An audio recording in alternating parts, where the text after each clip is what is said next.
Hello viewers, আসসালামু আলাইকুম। Welcome back to my channel. আপনারা সবাই কেমন আছেন? আলহামদুলিল্লাহ, আমি তো অনেক ভালো আছি। সারাদিন কাজকর্ম শেষ করে বিকালবেলা একটু হঠাৎ করে চলে গেলাম বোনের বাড়ি। এই তো বোনের বাড়ি যাওয়ার পথে আমি যাচ্ছিলাম, তো আমার এক ভাতিজি বলতেছিল, কাকি কোথায় যাবেন? আমি বলছি আমি বোনের বাড়ি। পরে আসেন, আমি আমার খালার বাড়িতে যাব, আপনাদেরকে রাস্তায় ছেড়ে দিয়ে দিয়ে তারপর আমি ওই দিক দিয়ে যাব। আমি কই তো ভালোই হলো, বাবুকে নাও। আমি বাবুকে নিয়ে যেতে পারছিলাম না। আমার বোনের বাড়ির কাছেই, এই 10-15 মিনিট লাগে এদিক দিয়ে হেঁটে গেলে, আর রাস্তা দিয়ে গেলে এই আধা ঘন্টার মতন লাগে।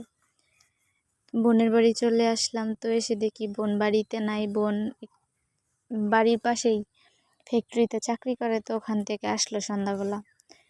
তালই বাজার থেকে মাছ নিয়ে আসছিল, তো আমার বোন মাছগুলো ধুয়ে নিচ্ছিল, আর এদিকে আমার মেয়ে লাঠি হাতে নিয়ে খেলা করছে অনেক মজা করে। আর এদিকে আমার তালইর সাথে গরুর গোশত নিয়ে এসেছে। আমার বোনের ছেলেও মাদ্রাসায় পড়ে, ও বাড়িতে এসেছে, আমিও গেছি, তাই রান্না বান্না করবে রাতে। এই দিক দিয়ে এই চুলাটা আমার মা আমার বোনকে বানিয়ে দিয়ে গিয়েছিল, আর ওইগুলো এদের আগের চুলা। এখানে আমার বোন গরুর গোশত রান্না করার জন্য সব মশলা দিয়ে তরকারিটা বসিয়ে দিচ্ছিল, আর এদিকে আমি বসে বসে ভিডিও করছিলাম। তো আমার ভিডিওটি যদি আপনাদের ভালো লাগে তাহলে অবশ্যই একটি লাইক দিয়ে ভিডিওটি দেখা শুরু করবেন। আর ভিডিওটি যদি আপনাদের অনেক ভালো লাগে তাহলে অবশ্যই একটি সাবস্ক্রাইব করে আমার পাশেই থাকবেন।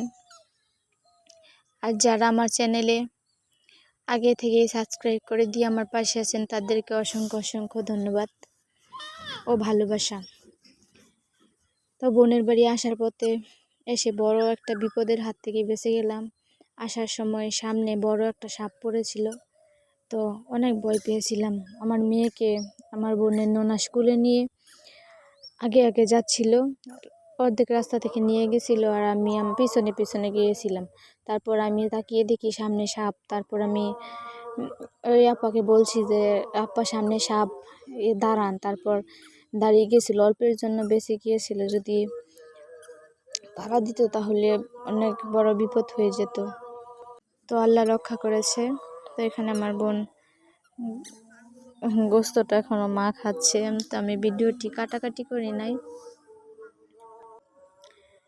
তো আমি আমার মেয়েকে খাওয়ানোর জন্য ঘরে চলে গিয়েছিলাম। পরে তো গোস্ত রান্না মনে হয় প্রায় শেষ হয়ে গেছিলো, পরে একটু ভিডিও করেছিলাম।